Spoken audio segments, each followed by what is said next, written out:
شخص کے جس نے 4 سال پاکستان پہ سیاہ اور سفید کا مالک بن کر حکومت کی ہے، آج وہ جس معصومانہ طریقے سے تقریریں کر رہا ہے وہ قوم کے شعور کے مذاق اڑانے کے مترادف ہے۔ آج عمران نیازی کے پاس کسی جلسے میں ایک منصوبہ ایسا نہیں ہے جو وہ قوم کو یہ بتلا سکے کہ 4 سالوں میں اس نے شروع کیا اور مکمل کیا۔ کراچی سے لے کے پشاور تک میں پی ٹی آئی کے تمام فالوورز کو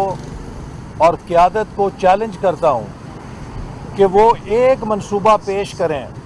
کہ جو انہوں نے اپنے 4 سالہ دور میں شروع کر کے مکمل کیا ہو، جبکہ مسلم لیگ نون نے اپنے 5 سالوں میں درجنوں میگا منصوبے شروع کیے اور 2.5 2 3 سالوں میں مکمل کیے اور ملک کی معیشت کو اس میں ترقی دینے کے لیے، اسے بڑھانے کے لیے وہ منصوبے مددگار ثابت ہوئے۔ لیکن عمران خان نے 4 سال جھوٹے مقدمے بنانے میں، گالیاں نکالنے میں، پگڑیاں اچھالنے میں ضائع کر دیے، اور اب وہ حقیقی آزادی کا چیمپئن بن کے قوم کو ایک ایسا چورن بیچ رہا ہے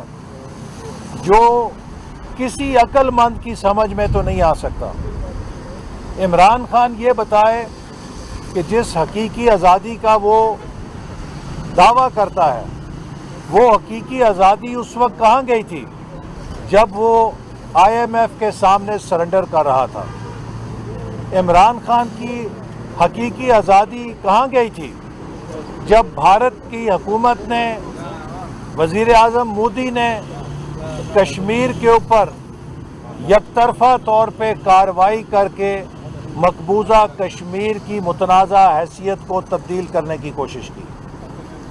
عمران نیازی کی غیرت اور حقیقی آزادی اس وقت کہاں گئی تھی کہ جب سی پیک کے منصوبوں کو اس کی اپنی حکومت اور اس کے اپنے وزیروں نے تباہ کیا اور عمران خان کے اشاروں کے اوپر تباہ کیا؟ عمران خان کی حقیقی آزادی اس وقت کہاں گئی تھی کہ جب وہ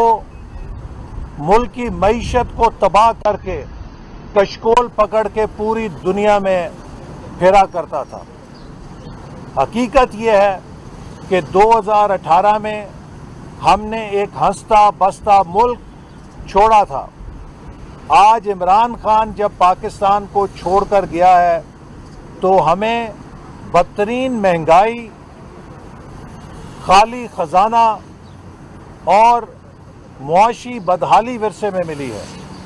جسے ہم نے الحمدللہ چیلنج سمجھ کے قبول کیا اور اس میں کامیابی کے ساتھ آگے بڑھ رہے ہیں۔ اور اب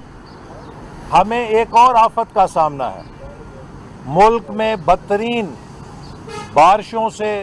اور سیلابوں سے تباہ کاری ہوئی ہے، جو ہمارے تاریخ کی سب سے بڑی تباہی ہے۔ یہ سیلابوں کی تباہی کم ہو سکتی تھی اگر عمران خان 4 سالوں میں اس فلڈ پروٹیکشن پروگرام پہ عمل کرتے جسے 2017 میں کاؤنسل آف کامن انٹرسٹ نے منظور کیا تھا۔ اگر اس پہ آدھا کام بھی ہوتا تو آج اس تباہ کاری کی شدت کو کم کیا جا سکتا تھا، لیکن بدقسمتی سے